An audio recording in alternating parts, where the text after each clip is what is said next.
a martini, shaken not stirred. I don't know how to put this, but I'm kind of a big deal. Houston, we have a problem. Do or do not. There is no try. Nobody puts baby in a corner. You're gonna need a bigger boat. Keep your friends close, but your enemies close. I'm your number one fan. And here we go.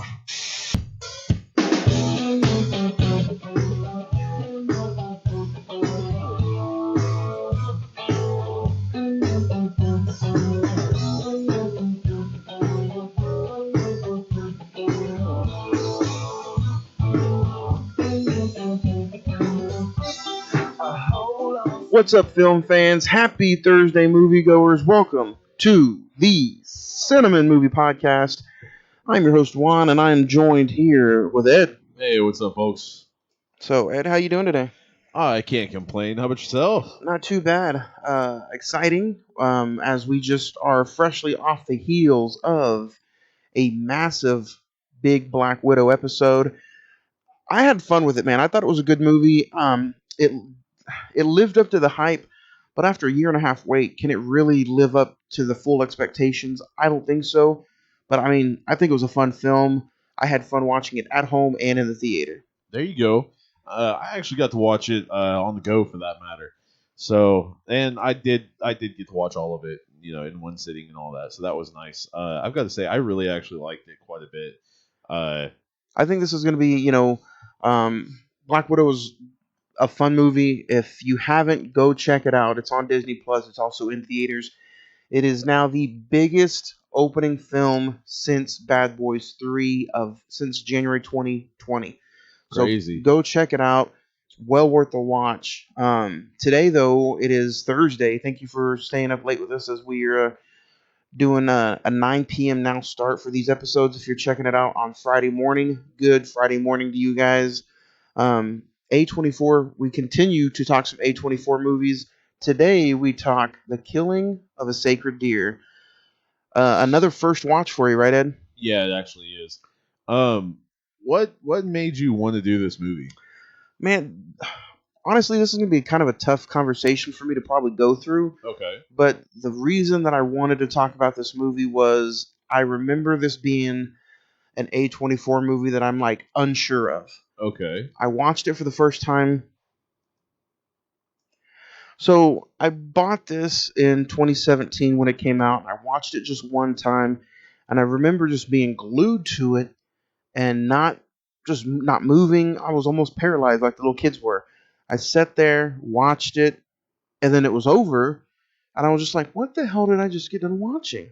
And I was just completely confused about it, and I was baffled, but I was also awed at amazed at just the pure dialogue written of the movie, or some of the scenes where the actors are just so possessed, if you will. It's a fun word to use, possessed by their characters to where they just were entwined with the dialogue. Right. So I was like, thinking, doing this A24 series now, doing almost 2 months of it now.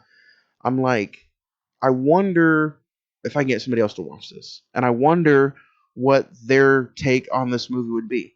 So, some of these A24 movies are just out there, right? Yeah. So I was like, you know what?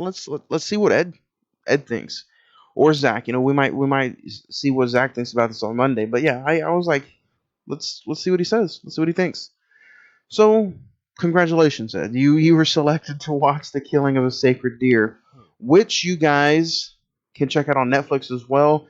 It has a 7 out of 10 on IMDb, 80% Rotten Tomatoes, and a 73% Metascore. It's got a cast of Colin Farrell, Nicole Kidman, Barry Keoghan, Rafi Cassidy, Alicia Silverstone, Sonny Slujic, who is also, we talked mid-90s a few weeks ago. He's the main kid in mid-90s. So yeah, The Killing of a Sacred Deer is what we're talking about today on this series of A24 films. It had a budget of, so yeah, it had a November 3rd, 2017 release and a budget or a box office gross of over $7 million. What do you think, man? First thoughts. We're going to talk about it. We're going to just dig right into it. We'll talk a little bit of extra stuff a little bit later on. But what did you think? Stephen, a charismatic surgeon, is forced to make an unthinkable sacrifice after his life starts to fall apart when the behavior of a teenage boy he has taken under his own wing turns sinister. Man, this movie is a strange movie. Like, in all honesty, it wasn't hard to watch, but your thoughts, or at least mine did, take so many different turns. It's crazy, to be honest. It really is. Did you said it wasn't a hard watch. What do you mean by that? Like, it wasn't. Did it flow easy for you, or were you Yeah. just sitting there waiting for this thing to end? No, it's not really that. It's kind of what was next. What's next? What's next? Why? How is this happening? What is going on here? Why is this? It kind of, I wouldn't say kept you on the edge of your seat, but it kept you wanting to know more about what happened, or at least it did me, for that matter. So, What did you think of the boy creepier than shit. played by Barry Keoghan, who stars as Martin? Creepy as hell. Yeah? Yeah, very, very, very creepy. I think he played the character very, very well. I think Barry did a wonderful job. But it's just the character. I don't know. Like, a lot of this didn't seem to have kind of the thought behind the words, if that makes sense. Because it's just like the dialogue's there and the dialogue's decent. But it didn't seem to, like, the way I guess that the director wanted it, they didn't seem to have much emotion behind any of it. Because, and I mean, this is skipping a little bit later, so if you haven't seen it, I'm sorry. Which go back, You know. go and check it out, man. We're just having a conversation about the killing of a sacred deer, which you can now watch on Netflix. For how long, I don't know, because we'll talk about a little bit of the news that broke earlier in the week that Apple TV is looking to acquire A24 Oh, nice. for a lump sum of just a little over $3 billion. Ooh. I don't know how I feel about this. I was about to say, I know you're kind of going to be pissed off because you don't want it to get fucked up. I don't. A lot of these movies are hit and misses, but to me, they have all been. I'm gonna call them sevens. Okay. There's hardly been an A24 film that isn't a good watch for me. Out of probably the 70 that I own, probably 4 or 5 of them are just like, I may not ever pick that up again. Right. But I'm just like, and you can't really call them independent, I guess, anymore, because if they're looking to sell for $4 billion, that's doesn't sound like an independent promotion. No, not Or an at all. independent movie company. And they've won so many awards. They're just, I don't know, but I hope if Apple does acquire them, I hope they just stay back and still let them make great movies. I don't know. I know Apple was pretty upset that MGM got acquired by Paramount, or not Paramount, but Universal? no. After Amazon bought MGM, because Apple was looking to acquire them as well. So I think Apple needs this purchase. So literally, it paid $8.45 billion for MGM Studios. But the thing I don't get is, like, in that purchase, Amazon didn't get anything. They didn't get any of the digital library prior to 1986. So some of that older stuff, like, The Wizard of Oz and some of those older MGM movies, Amazon didn't get the acquiring for. Warner Brothers still owns those, which is, I guess, now on HBO Max. So anyway, but yeah, The Killing of a Sacred Deer, I thought that this movie was probably the strangest. I thought Midsummer and The Witch was strange. Or even Antichrist or The Lighthouse, even. Well, Antichrist is not A24. Oh, okay. So, or even The Lighthouse. Okay, I'll take that out. which yeah, I don't know. I think this movie just is misunderstood. What do you think? I don't think it's misunderstood. I do think it's kind of just. I think you'll. This needs a few viewings. It really does. Because I mean, I've seen it 4 times. I'm still sometimes like, what the fuck? I Like, and it says mystery, horror, drama. Do you think the boy like possessed? Does he have kind of like some extra powers? Because let's just dive right into it. The boy is he's crazy. He's wacko. He's fucked up. I don't think he's crazy. There's something psychotic about it. That's true, but I don't think he's truly crazy. So he pretty much blackmails. Yeah, 100%. He blackmails Colin Farrell's character Steven. Yeah. And not only does he kind of blackmail him, but he does blackmail him, but it's blackmail to go ahead and get with his mother. Yes. So with Martin's mother, or Barry, the character played by Barry, Alicia Silverstone's character, for that matter. He wants Steven to pretty much become his dad. He wants Steven to get with his mom and pretty much become that father figure. As he feels is righting a wrong, yeah. for that matter. He feels like it's his fault that his dad died, so he feels like he should come in and just play daddy. Which, I mean, Colin Farrell, let's break it down right quick. Colin Farrell is a surgeon. Yeah. And he has a family with Nicole Kidman. Martin's dad passed away after a car accident, right? Yes. Which, well, they don't. Okay, so there's not a whole lot of speculation. We just know he died, and Colin Farrell was the surgeon. Because there's like 3 different stories. So we'll leave it at that. And Colin Farrell's the surgeon. Barry's dad died. Yeah. Or Martin's dad died. Yeah. And so now you have him kind of saying, hey, come hang out with my mom. Come have dinner with us. I'm going to go to bed. Screw her brains out. Become my new dad. Basically, I mean, in all honesty, it was more leading on to that. And then you have... This whole thing is just a strange conversation, because now you have Nicole Kidman, who is Anna. She doesn't really know that much about the boy. No, he's brand new to her when he comes to her or their house for a dinner one night, and she basically is like, how long have you known him? He's like, for a few years, and she's like, well, kind of, how did you meet the boy? And basically he says that his father was a patient of mine and all that shit, and basically his dad died in a car wreck or a car crash, hit a pole, and it killed him instantly. So there's a version of the death, supposedly, at least. Then you've got him telling her that he basically like just hangs out with him from time to time. They usually go to that diner and have like dinner or something. Yeah. Which I found very, very strange. At first, I told you that I thought they were like... that he was basically... he was like a predator. To the boy. Yeah. And I mean, don't get me wrong, like there's several different scenes that kind of give that away. And at first, I hated the boy. I hated Barry's character, Martin. I really did. I still don't really like him. He's a creepy, creepy little bastard.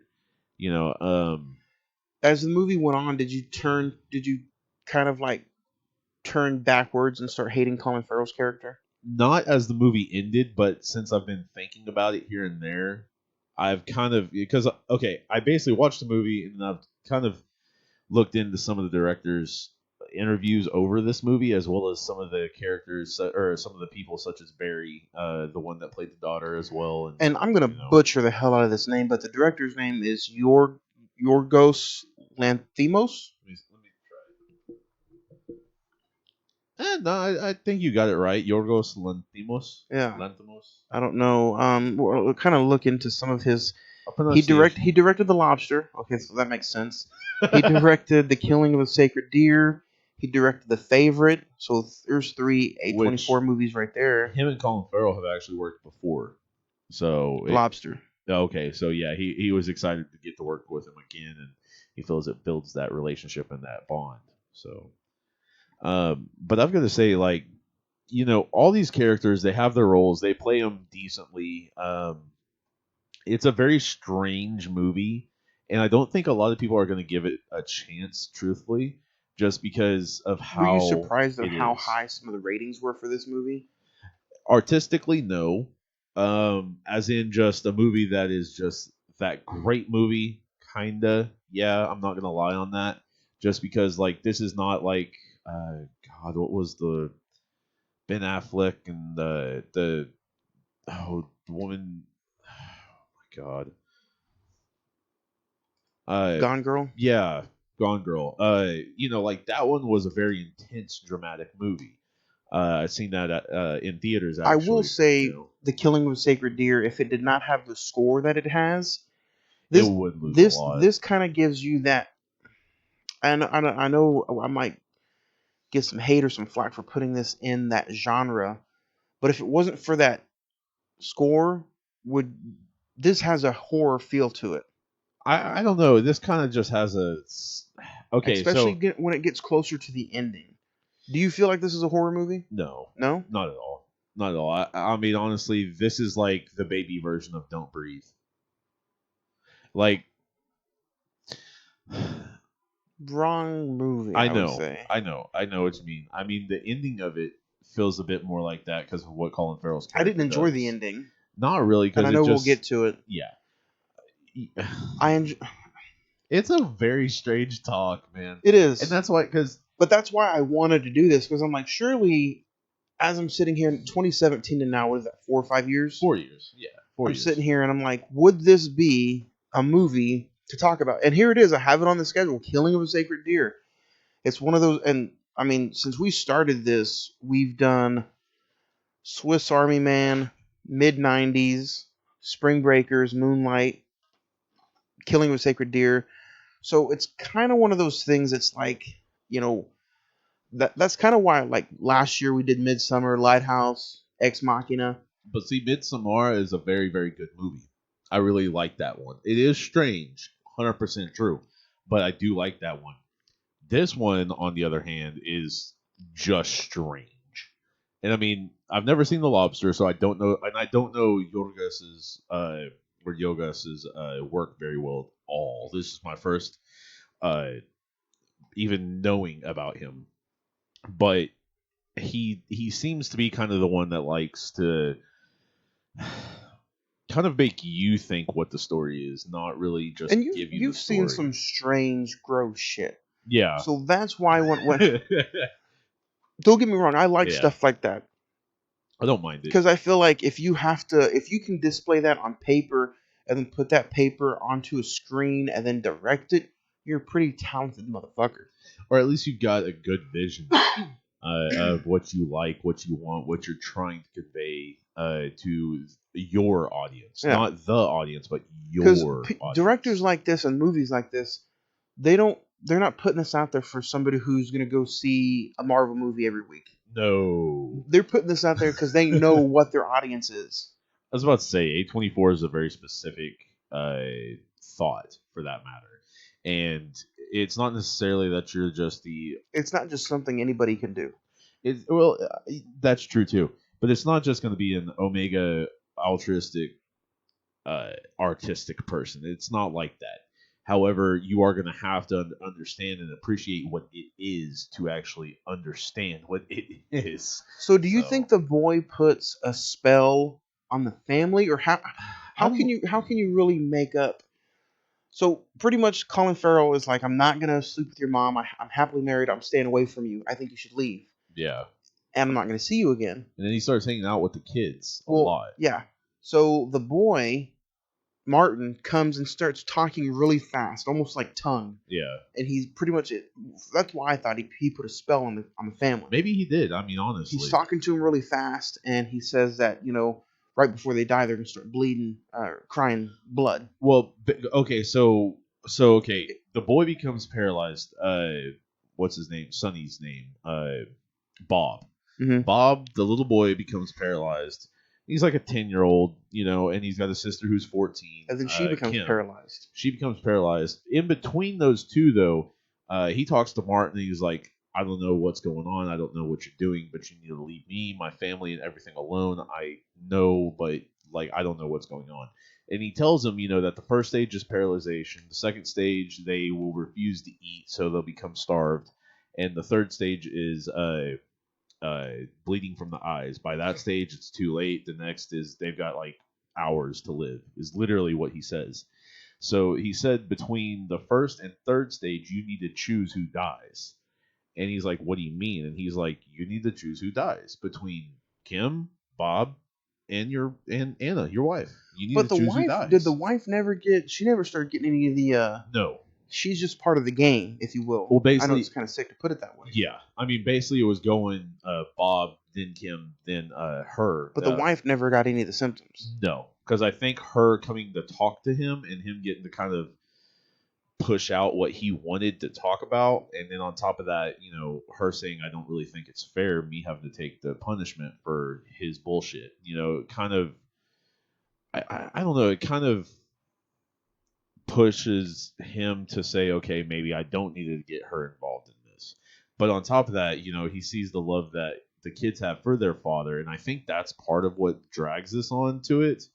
I don't know if it's a spell or like I don't know what the hell he did, but part of that, the kid is doing something supernatural or something otherworldly, basically. Like, that is true on that. So, guys, go and check us out. Like I said, we just got done doing a Black Widow giveaway. Tyler won our giveaway. He was able to sit and watch Black Widow on the IMAX with us, winning a free ticket. He also got to get a $50 San Marcos gift certificate, and he got a bag full of goodies, a bag full of random Blu-rays, and he got 2 posters from us. Thank you to all of our sponsors that helped out with this giveaway. I know this is supposed to be an ad-free show, but CDR Electronics, San Marcos, everybody who helped out. It was a great giveaway. If you guys want to win stuff like that in the future, go visit our social media. The Facebook page is facebook.com/The Cine-men Movie Podcast, or just Facebook search The Cine-men Movie Podcast, and we pop right up. In there, you also will find our link tree. It's link.ee/Cine-men Movie Podcast. You can also send us a message. The phone number is on there. Give us a text. Leave a voicemail, 405-590-5711. Leave us an email. We send and we talk to you guys through the email. We also read a very big girthy email bag every single Monday. The email is cinemen921@gmail.com. That's cinemen921@gmail.com. In that link tree, you can find all of our platforms that we're on. You can go back and listen to all kinds of episodes that we have back in the archives. Spotify, Anchor, Podbean, iHeartRadio, Pandora, Amazon Music, TuneIn, Stitcher, YouTube, wherever you listen to podcasts, we are there. So go check it out. The Instagram is one word, Cine-men Movie Podcast, and then the Twitter is @Cine-men405. So link up, find us on social media, and win some free, awesome prizes. We're going to be doing a Suicide Squad giveaway, and then we're going to be doing another big, huge giveaway for James Bond in October. So check it out.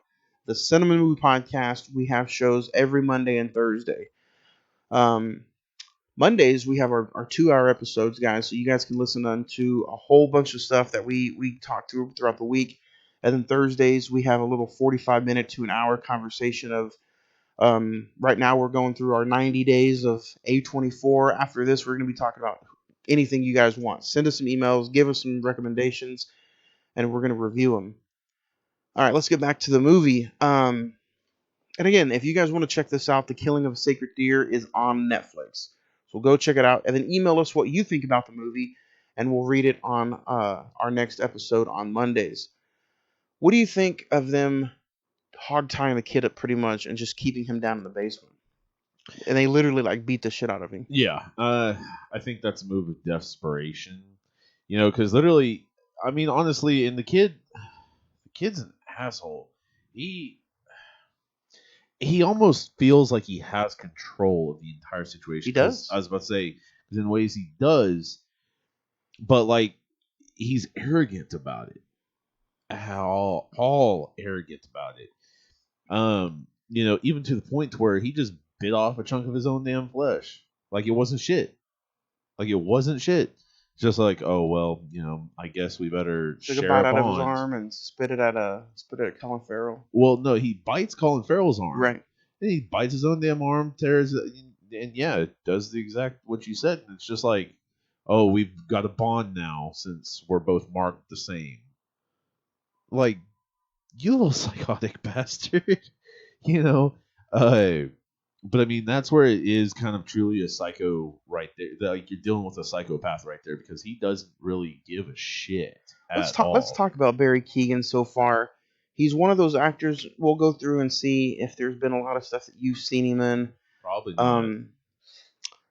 It looks like the very first big thing he was in was, oh man, The Killing of a Sacred Deer is probably the biggest thing he was in starting off, and then after that he was in Dunkirk, and then that's it. Those are really some of the two only movies that he's really been in. He's been in some other stuff like Stand By, Norfolk, Traders, Stay, Life's a Breeze, but nothing big. Those are his two biggest movies so far is Dunkirk and Killing of a Sacred Deer. I mean, the guy seems intelligent for his age, of course. I don't think I think he's like, what, 18, 19? No, he's born in 92. Oh, so he's 19. 92? Oh, wow. No, he's 29. Yeah. Holy shit. Ooh. Yeah, he's almost 30. I don't know why I thought you said 02. No. I really don't know why I thought you said that. So that's why I kind of, holy shit. He's almost our age, basically. And he's born and raised in Dublin, Ireland. Okay. Huh. But I mean, it seems like a decent enough guy. I don't, obviously he's taken this from somewhere, and part of the reason I thought he was younger is they kept calling him a kid. Well, I mean, and I'm just like, he's probably playing a high school student or somebody in that age group. I mean, because the daughter's like 14. So he said he was 16. Yeah. And what's funny about all this is literally like in one interview, the director's like, the boy is in charge of a much older man's life, and Colin Farrell was like, much older. Well, damn, and he just starts laughing and all that. I thought that was funny, but What do you think? okay. What do you think of Colin Farrell though? Is he an actor that is he one of those actors that you just have to go out and see some of his stuff? No, not at all. I mean, he's kind of one of those that is a random kind of deal because I mean, he's in a lot of stuff. He's also going to be in the new Batman movie coming up next year with as a Joker, the Penguin. That's right. With Robert Pattinson.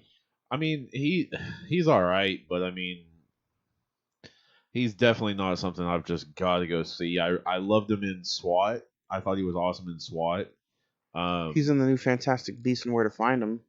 Yeah, I've seen that. I'm not even sure if I'm going to see that for that matter.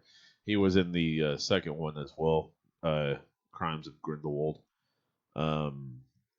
Fright Night. You kind of seem to enjoy Fright Night. Fright Night, yeah. I'd say that's probably my favorite of his so far. Total Recall? Never seen it. No? No. He was in Warcraft. Miami Vice? Never. I don't watch shows like that, to be honest. It's a movie. Oh. It's the remake of the movie. Okay. Yeah, but no, I think this is probably one of his better performances, I would say. What do you think? Did you not enjoy him in this movie? It was all right. I mean, I feel like he was the most intertwined with the character. I feel like he was the most brought out, as in how he was trying to act and portray. The scenes where the kids are crawling, any of that seem creepy to you? Yes. No, it's not seem. It was. It was just like, okay, the fuck are you doing? Like, just call out. Like, I can appreciate, like, the director wanting to make them seem like they were really trying to still have their own kind of independence, and I like that about it. But other than that, yeah, it was creepy as shit. It was just like some Exorcist shit. Like, yeah. But I don't know. Some of this was kind of hard to really not really like or watch for that matter, because the flow of the movie, like you said earlier, it was easy to watch. That wasn't the thing at all. A lot of it was the dialogue and how it wasn't really the dialogue, but it was more how it was presented. Because it just, I don't know. It's almost like he told him to go monotone on a lot of things, you know. And when like the scene where Martin and Anna are talking in Martin and his mother's house, oh yeah, you know, when after my dad died, you know, they told me the fact that I ate spaghetti like him, and I almost was, you know, The spaghetti scene is a very popular A24 scene, to be honest with you. like It's a huge meme. I'm not. Yeah, I can imagine. Honestly, that would fit a lot. But I'm not saying it's a bad scene. I'm just saying I'm using that as an explanation because he's literally basically like telling the wife of, or Anna, who plays That- the wife of Steven, That that spaghetti did look dry as hell, though. my mom wants to fuck your husband, and he wants to as well because he's always flirt when that's not the truth. He literally just bareface ass lies to him or lies to her. You know, he just is starting shit. He's a little instigating bastard. And literally, with that being said, you know, she believes it and goes off and does some regrettable things with the anesthesiologist, who's supposedly a friend of Steven's, Colin Farrell's character, and just gives him a handy in the little Rover in the parking lot. You know, just whatever. Like, yeah. And then some of the dialogue just seems really, really out there. Yeah. Whether it's talking about like menstruation cycles. Yeah, you literally, like, Colin Farrell's character goes up to the anesthesiologist in a formal, like, ball party or whatever, an awards party, and it's like, oh yeah, my daughter's menstruating now. And it's like, the fuck? Hold the fuck. And then, you know, in like two scenes later, or a scene later, she goes up, she just, first time she's ever met this boy, oh yeah, I just started my period. Like, what the fuck? Why? I don't think this is something that probably. What do you think? Do you think with more watches you would appreciate it more, or do you think you would just probably Understand it more. You think? I think so, yeah. Because I mean, okay, one of the things I've seen, and what is it? Before you get onto that, though, guys, we're gonna get ready to talk about some movies that have some A24 vibes. Whether it's not, if you're joining us for the first time, this is kind of a new segment we started. It doesn't necessarily, it's not an A24 movie, but it just has those vibes. So if you guys want to play along, send us your movies that you think have some A24 vibes, and we'll read them in the email bag on Monday. So that's what we're gonna get ready to get into.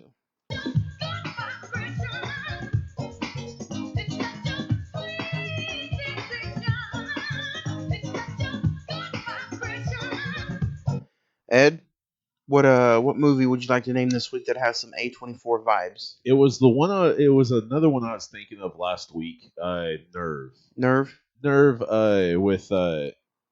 With Dave Franco, Emma the younger Roberts? brother, and Is it Emma Roberts? Yes, Emma Roberts. Yeah, yeah, yeah. She's from Scream Queens. Wow. As well as he is from. I mean, Neighbors. What is that? He's in an A24 movie as well. He's in The Artist with his brother James Franco. Yeah, he is the younger brother of James Franco, for that matter.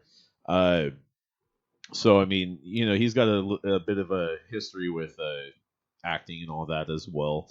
But yeah, I would say that would kind of give me those feelings of, dang, okay, you know, the way this is kind of seems that way in a way, to me at least. Because I really, really, really like that movie, actually.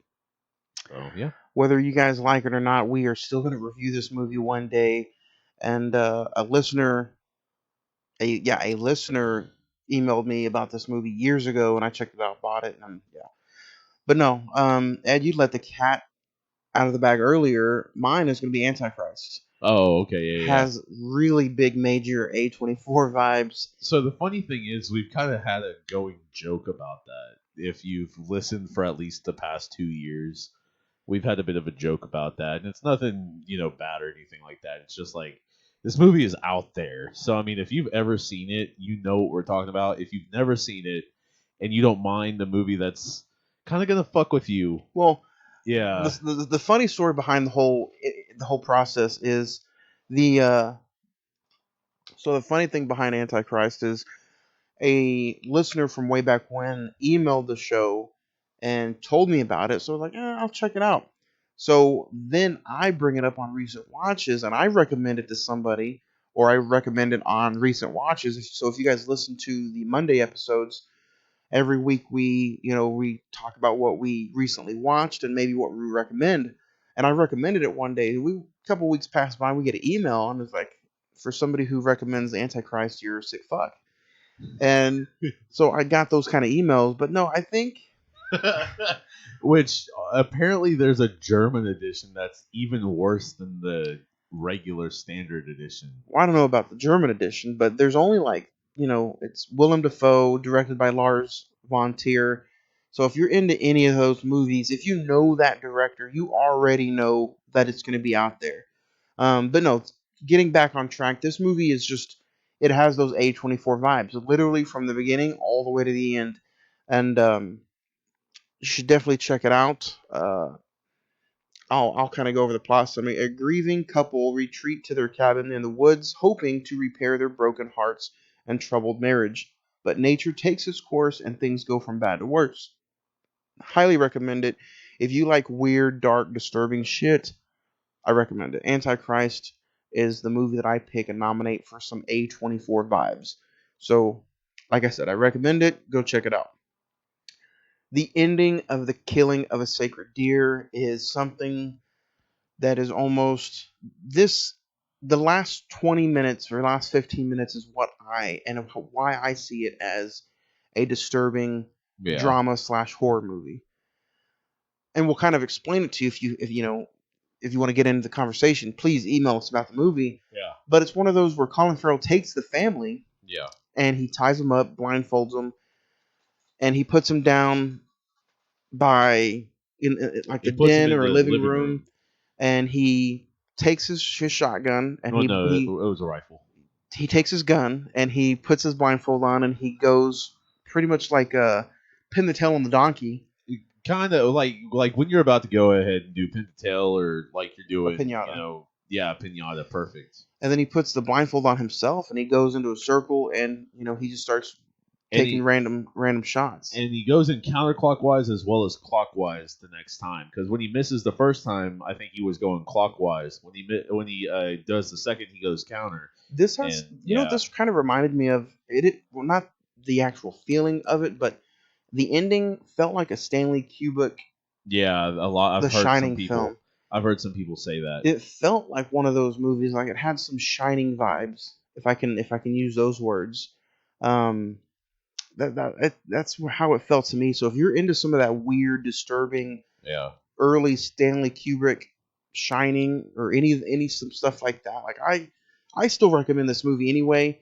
Whether you agree with my star rating at the end of the episode or not, I still think this movie deserves at least a viewing. If you're into horror, if you're into any kind of disturbing, gross shit, I feel like you should at least watch this at least one time. What do you say? Yeah. I mean, honestly, it's not going to be your kill 'em all, blood everywhere. It's not a like gory, bloody horror movie. But I think if you're into just that kind of style, I feel like maybe you should give this a watch. I know our buddies over at Friday the 14th podcast who review and talk all kinds of horror movies. I'd be interested to see what they feel about this. Maybe maybe not review it as an episode, if you will, but if you guys want to give it a listen and let us know what you think, I think it'd be this is just a weird, disturbing movie. So you should check it out. It's on Netflix. You have any? So after he puts the blindfold on, he shoots and kills the boy. Yeah, boy's dead. Which I think at the end of the day is Martin's goal. I think he wanted the boy out of this equation, so he can fit himself in there. Obviously, it didn't happen, right? But the boy's out of the equation. The boy died. Yeah, because I mean, honestly, it's I don't know. It's kind of a messed up ending and all that. I like personally, I was at first going for the girl to go because literally like she was almost entranced more with the boy than yeah, but anything. she's the love interest, so you're not gonna have her die. Right. Not unless you have like a Romeo and Juliet ending where she Right. dies and he kills himself. Right. I could see that happening. Right. So then, the mom goes off and does what she did because, she expects or she wrongly assumes that he cheated on her, which, like I said, wrongly. But, then I was just kind of like, fuck her. Never mind. That's bullshit, whatever. But he doesn't do that. He's not happy with her, but he stands by her. And a big scene in that, I mean, okay, so the part with him with Steven is strange because literally Stephen Strange. I know, right? Didn't think about that. He likes to have sex with his wife as a person who's under an anesthetic. So essentially, in a way, a corpse or a rapist, basically. Like he doesn't want her to do any kind of right. Like he just Um, so I'm not sure how I feel about that. That was weird. But in one of the later scenes, in probably 2/3 of the movie, she does her position basically and all, and she bears it all. Nicole Kidman does, and he just basically looks over at her, turns off the light, and just starts to go to bed. And it's just like that's the defining moment of their relationship right there, because he separates himself quite a bit from her. Doing some fantasy thoughts on this movie. Yeah. I was kind of flirting around with the idea where we've done some fantasy booking with these weird A24 movies before in the past. What if he just made up the boy? Right. I know that's not the case. Right. I mean, what if he just made up the boy and he's the one doing all this to the family? You know what I mean? He's the one that's like Tyler Durden kind of thing. Exactly. But that's to me. I mean, that's not the case. So after the boy dies, I thought there's no funeral, there's no nothing. Right. There's just or at least we didn't get to see it. Right. There's no mentioning of anything ever again. They go to the thing that irritated me about the ending is, and again, spoiler alert, go check it out on Netflix. The very, very ending, the mom, the daughter, and the husband, they go to the diner and they see Martin. Yeah. And then it just ends. Because I really did not like the ending. I mean, honestly, I didn't mind the whole blindfold Chris Benoit shooting killing. I didn't mind that. Damn. I knew because it's dark. Oh. It's really, really dark. So go and check it out. I didn't mind that, but I didn't like the whole ending as far as like it's done. It was very just like, okay, we didn't give a shit about the boy. Kind of like what the mother or Anna or Nicole Kidman's character says. Just off one of the kids, we can make another one. Exactly. And it was just like, damn, like you're the mom. You went through a decent bit of pain for that shit. Like, it's supposed to be one of the worst pains that any human can feel. And you went through it not only once, but twice. And you're just like, fuck them. Let's do it again. We can do another. We're in good health. What did you think of the whole just the shooting scene? Because I mean, I've seen this 3 times. I saw this once for the episode, once when I bought the movie, and then once in the theater. And the theater in the scene was disturbing because you have him turning and then just boom out of nowhere you have that big shot. And so what do you remember the audience and how they felt about it? Just like any A24 movie I saw in the theater, there's 3 of us. I mean, did they like holy shit? It was quiet. It was quiet. Was silence. Damn. I don't know. I didn't mind the scene, but at the same time, it just seemed like a very, very desperate. A lot of this was kind of desperation. And it was playing exactly into the boy's hands, exactly what he wanted, exactly how to, and all that. So it's just like, why are we doing this? You know what I mean? But then I kind of got to read on about the what behind thought of the movie, and basically I came across this. So it's kind of the Greek myth of Iphigenia, uh, daughter of King Amemnon, or Agamemnon. I'm sorry, and pretty much he's told to sacrifice Iphigenia because of a killing. What is it? Edward has having a stroke here, ladies and gentlemen. Give me just a minute. A killing of a sacred deer belonging to the goddess of Artemis. So basically, he wants revenge or justice for whoever, or for, I guess, King Agamemnon killing his deer. So he wants Agamemnon to kill Iphigenia, his daughter. And yeah, he just strolls on by like, oh, hi, good morning, kind of thing. So I didn't enjoy the ending. I mean, Martin just strolls into the diner, orders water with no ice. There you can already tell he's a fucking weirdo who gets water with no ice. No, I'm just messing with you. And then he sits there and he just looks at the family, and the family just look at each other. They don't even. The only one who really acknowledges him is the daughter, and then they just get up and walk out. And it's like boom, the story's over. Which I'm gonna say, I still feel a bit of like resentment towards her because it's almost like a adoration, wanting, kind of feeling still. And I get that, like, in a bit of a relationship, especially when you're very entranced and intrigued in what you feel as love with someone, it's not that easy to just let them go. I get that, but like, if you killed my, like, if you had all that and eventually my sibling ended up passing because of something you did, fuck you. Like, no. I just not a fan of the ending. I get it that it's like just drawn out. Then you get one final stare. Nicole Kidman looks at the boy. The daughter looks at the boy.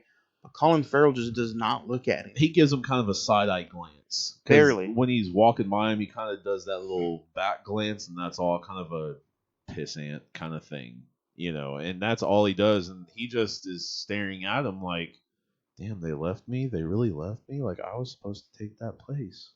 I didn't. Well, that's a good point that you brought that up. I didn't think about that. Because he's just looking at him like, why are they leaving me?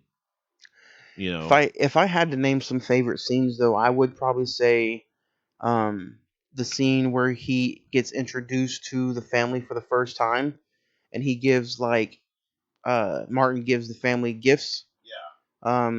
It's a very strange thing because literally the daughter he puts a bit of thought into, and the son he kind of, oh, fuck off. Here's this. There you go. The dialogue between when the boy starts crying blood. Oh yeah. Between Colin Farrell and the boy, that dialogue in between that time, I think that's some pretty good strong shit. They're just sitting there talking like nothing's happening, and it's to me it's a really it's kind of frightening looking. The boy's just bleeding out of his eyes, and they're just kind of like talking like nothing's going on. Yeah, I mean, I think part of that he's trying to keep the son calm, but at the same time, just like. Damn. And then the weird conversation and the awkwardness of the first dinner that you see. Yeah. Between Nicole Kidman saying that her kids have great hair and stuff like that. It's some of those felt real awkward. So it is like a decently awkward movie. It really is. And then something about the creepiness of the last like 15 minutes. I enjoyed the last 15 minutes except for the ending diner scene. What about you, Ed? Did you have any favorite scenes that you want to point out through this movie? I mean, there was a couple that kind of caught my eye a little bit more. One, and I know this is weird, but one is the second. I don't know. Like I said, the scene where Colin Farrell is just laying in bed. She comes up. The second sex scene. Yeah, strips and just lays there, and he just kind of looks over at her and then just turns the light off and ignores her.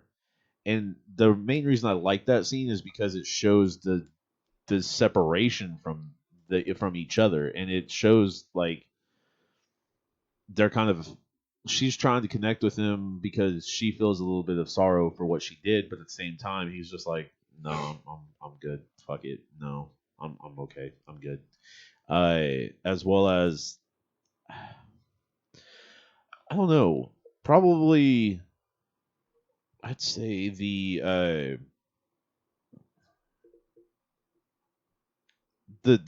scene where they go and have the like formal dining party or whatever. That one kind of sets up how strange and awkward everybody is with each other, for that matter. Uh, in a way, it's kind of hard to put in words, but in a way, it's not, because literally they go and he's given the speech. She is told that the anesthesiologist is going to go and go to the bathroom or have a smoke or whatever, and they come back and then they just talk about how his daughter's menstruating, and it's like, the fuck is wrong? Like, I get that they're medical professionals and they probably see it a different way, but it's like, why are you telling another grown ass motherfucking dude that, oh, my daughter started her period, so hey, it's on now? Like, stop. It's cringy as shit. It's awkward. Like I said, you No. guys can go check this movie out on Netflix and let us know what you think about it. Give us your star rating, and we will read it aloud on Monday's episode when we talk John Wick Chapter 3. Ed, Killing of a Sacred Deer, your star rating. Honestly, I know you're probably going to not like me too much, but I'm going to give it a 5. Nice. I mean, honestly, to really probably appreciate it, you'd have to watch it a few times, but I just don't really have an interest in watching this anymore. You don't want to appreciate it. Not really. Just the whole, I don't know. It does not make me really want to watch The Lobster at all. The Lobster at least has some comedy behind it. The Lobster at least has something for you to laugh at. How this is just a little stale. This is pretty fucking dry. Yeah. Like, this is, I mean, The Office, the movie is pretty fucking dry, but like, this is fucking Popeye's biscuit dry. Like, no drink. I am gonna be not too far behind you. I'm gonna give this movie a 6. This is just one of those that I thought would be a little bit better the third or fourth time around. Yeah. But yeah, no, it didn't get. It didn't get that much more better. I originally had give this movie a 7, but I think it didn't age very well for me, and I don't think it's got that good of rewatchability with it. So, me personally, I'm going to give this movie a 6. But you guys check this out, and you go give us your star rating. Let us know what you think about this movie. Like I said, it's on Netflix, The Killing of a Sacred Deer. A24 talk continues, as next week we're going to talk It Comes at Night. That, I think, is going to be a fun movie, because honestly, I've never seen it. I've been so hyped to see it, though. Really? But since it came out, and it was what, 2016, 2014? 2017. Oh, it was 2017. Okay, so same year this was. But yeah, I had heard of this. I knew about this one. I just haven't gotten the opportunity to see it, basically. So yeah. This is also on Netflix. So It Comes at Night. We're going to talk about it next week. Horror, mystery, sci-fi. Stars Joel Egerton. Yeah, Ed, you should pretty excited about next A24 movie? Yeah, I really am. And then Monday, guys, July the 19th, we're talking John Wick Chapter 3. And then the week after that, Monday, July 26th, we're talking District 9. And then the first Monday of August, Ed, you're going to like this, we're going to talk A Quiet Place Part 2, Monday, August the 2nd. I recently watched it for the first time this past week. Oh, okay. And crazy, right? Can't wait to talk about it. I think it'll be a fun episode. We were going to originally talk Stillwater with Matt Damon, but I think with A Quiet Place Part 2 hitting Blu-ray so fast, I think we got to talk about it. It's one of those movies, one of the most anticipated movies of 2021. Right, it's supposed to be 2020. But yeah, we're going to talk about it August the 2nd. So, Quiet Place Part 2, send us your star ratings. Oh, yeah. Also, send us your star ratings on John Wick Chapter 3, and let us know your top 5 Keanu Reeves movies, as we will discuss the top 5 Monday. As we do every Monday, we come up with a new top 5 segment for you. But Ed, is there anything that you want to call it a day on the killing of a sacred deer? Man, this was just a strange ass film, and I give it a 5, and I do understand that, but at the same time, I'm not saying it's a bad film. It's just definitely not what I'm interested in. I appreciate it for its artistic value. I appreciate the effort and the story plot and all that. But other than that, yeah, no. So yeah, this is Ed saying I will see you on the silver screen. All right, guys, don't forget, check us out every single Monday as we talk your fun favorite box office juggernauts. Next week, right here on Thursday, the series of A24, we talk It Comes at Night. But don't forget, Monday, July the 19th, we talk John Wick Chapter 3 right here on the Cine-men Movie Podcast.